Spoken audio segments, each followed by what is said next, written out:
Watch this play. Do you notice anything strange about it? It may look like a standard NBA possession, but it is not. Something weird is happening here because teams today don't really play like this, and yet this unique style of play has led to one of the biggest turnarounds in the entire history of the NBA. Over the last few decades, the league has run more and more pick and rolls to generate offensive advantages. The 80s and 90s were defined by a ton of post-ups, where the idea was to stand as close to the basket as possible and receive the ball for a high percentage shot. The 90s and early 2000s ushered in plenty of isolation, where the best players could attack one-on-one to hopefully force a double team. But then coaches realized the screen was a massive built-in advantage for the offense, so pick-and-roll heavy teams became the norm. A typical NBA possession has at least one ball screen and sometimes more. And it's fairly common for the first action to involve a ball screen, have that fizzle out, and then rescreen or set a second screen for the ball handler as a backup option to keep seeking out that advantage. Now let's rewatch that Memphis possession. It starts without a pick for the ball. The trailing big usually gets involved in some kind of pick and roll here, but they look for a backdoor cut instead. And now there's a full reset with 11 seconds left, and no one comes to set a screen for the ball handler. And then off his drive, their center flashes to the interior and throws up a hook shot for two. They came right out the game. It's like, yo, what they're doing is weird. What they're doing is like, I haven't seen. The Grizzlies run plenty of off-ball screens. This is something you might see from a Steve Kerr offense, the guard in the post, with a bunch of fancy screening and cutting out at the elbow like this. But they don't run perpetual motion schemes like the Warriors. It's not like there's a bunch of movement shooters constantly zipping across each other in chaos. Instead, the Memphis offense is about positioning. It's about moving into the right spaces to stress the defense. They aren't looking for a ball screen here, but to find space to drive into. There's room on the baseline, so Santi Aldama attacks it. That triggers a cut from the weak side into the lane. And notice how the man on the baseline in the dunker spot automatically spaces to three. They get a kick out on the collapse, and suddenly it's an open shot. The next trip down, they're again looking to drive into space. The defense takes that away, and instead of the big man coming to set a pick or flowing into screen and roll with a guard, they try more isolation. There's that same cut and space out concept. They swing it around, and again that produces an open three, but Scottie Pippen Jr. drives it instead. Another teammate circles behind so he can attack on the move, and they end up with a great shot at point-blank range. So a big key to this offense is to attack driving gaps with almost any of their players on the court at a given time, and that means creating those driving gaps by moving into the right positions to perpetually open that space. A play like this starts with a common NBA set, with a simple elbow screen for a teammate to come off of. Only it's already weird because there's two bigs screening for each other, the defender is thrown off, so now there's a small advantage to attack, which opens up a skip pass, and even though that's off the mark, this player isn't looking to come set a screen. Instead, he's spacing to the corner to open another driving lane. And look at how everyone repositions during that drive. There's still an advantage to attack, and Jaren Jackson Jr. finally drops it in. So instead of running toward each other to converge in a pick and roll, Memphis players pass it and often move away from each other. And while this possession still ends up with Pippen attacking a closeout and throwing a baby dream shake at Luke Kornet, all of the repositioning by the Grizzlies opens up this opportunity for Pippen because Jay Huff goes to the baseline, dragging Kornet with him. Then Huff gets out of the way to distract the help defender, which gives Scottie just enough space. Here's a simpler example a minute later. where Pippen pitches it and is almost forced into setting a screen by Jason Tatum. Jackson then looks to isolate, so the wing cuts down to the baseline to pull the help defender out of the way. Then Jaren can go left for that deadly little floater. So Memphis's movement is often repositioning as a unit instead of traditional cutting, and this really stresses help defenders. They set up some screens for Morant.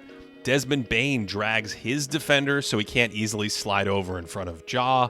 Jalen Wells circles behind the ball to occupy his defender, and Jaren relocates to the corner, so if his man stays to help on the lob, he'll be open for a catch-and-shoot 3. Like, if one guy drives right, the whole thing moves right. Like, if you drive middle, and the whole team is rotating.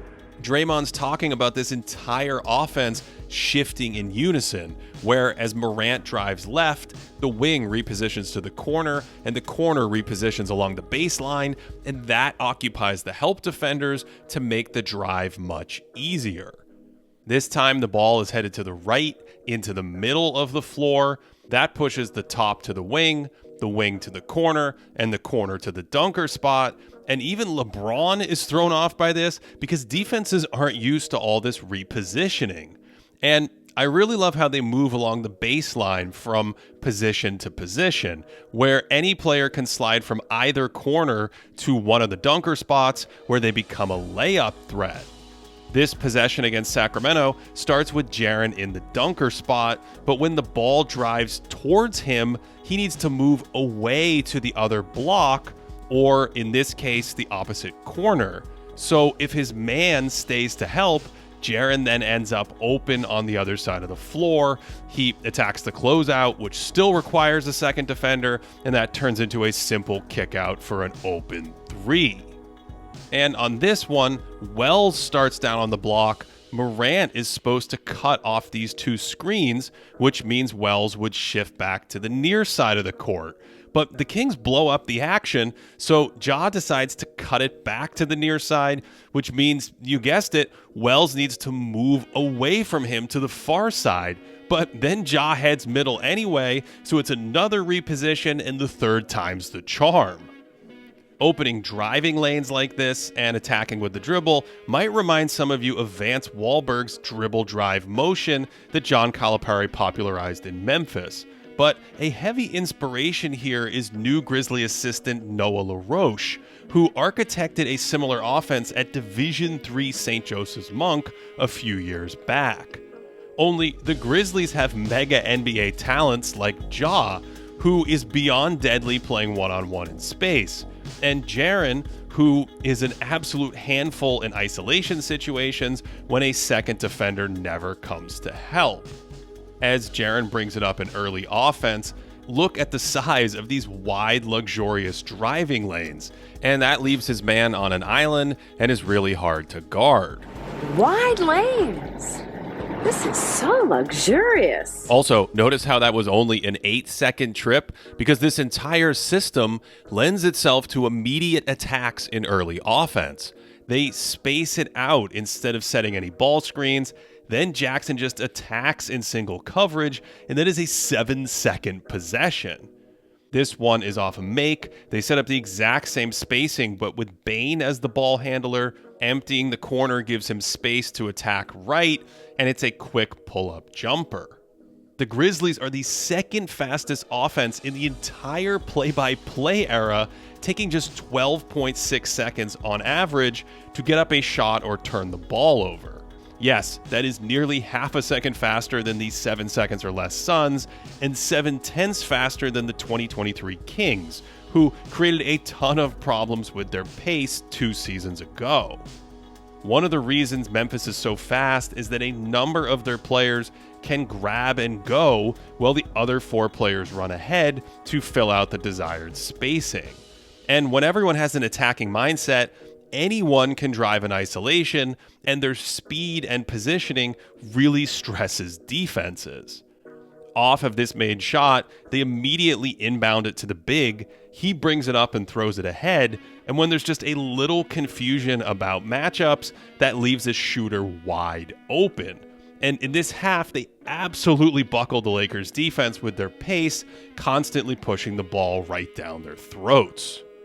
It also helps that they're a solid defensive team, so they can turn stops into quick offense going the other way, and they usually have 4 or 5 athletes that can run the break and attack on the fly like this. And they're fast because they attack for 24 straight seconds, often sprinting out of the gates, and when the first action is stopped, it's Aldama's turn. The give and go doesn't materialize, so again, Bane pushes the issue, and suddenly, boom, it's a Huff stuff. And if you blinked, you missed it, but Huff spaced out of the dunker spot to the corner. Then when the ball came toward him, he moved back there, and that broke the Kings' defense. Now, it's not like Memphis never runs handoffs or pick and rolls. It's just that they rarely run them compared to how dominant it's become across the NBA. According to Second Spectrum, the average team runs 89 ball screens or dribble handoffs every 100 possessions. The Nets lead the league with 117 this year, and the 29th ranked Celtics are running just 71. But the Grizzlies are at 43 ball screens or handoffs per 100 right now, which is the lowest in the 12-year history of optical tracking by a country mile.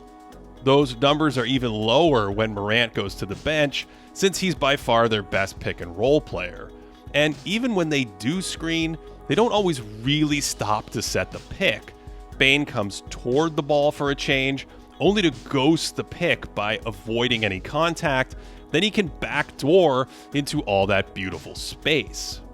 This time Bane has it, and Jay Huff might come screen, but once Dallas forces this action to the sideline, Huff can just space out anyway, and then Bane can fake the pass to him to set up another easy drive.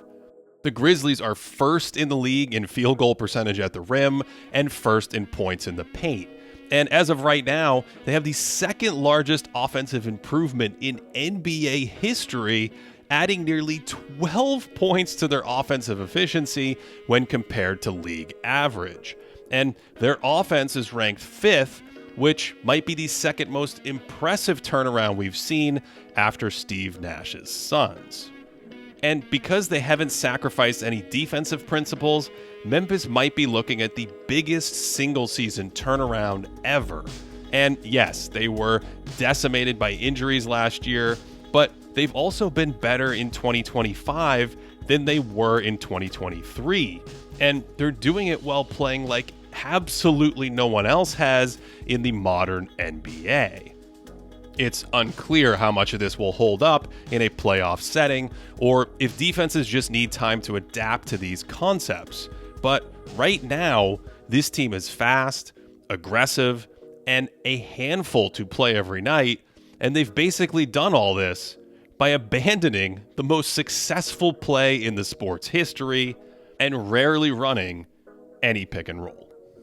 To support this channel, patreon.com/thinkingbasketball. That's where we have proprietary stats on teams and players throughout the year. We also have a Discord community, and you can get all of our extra video content over there, or sign up on YouTube as a member, where we also live stream the podcast. Thanks for watching all the way to the end on this one. Hope you enjoyed it and that you are having a great day.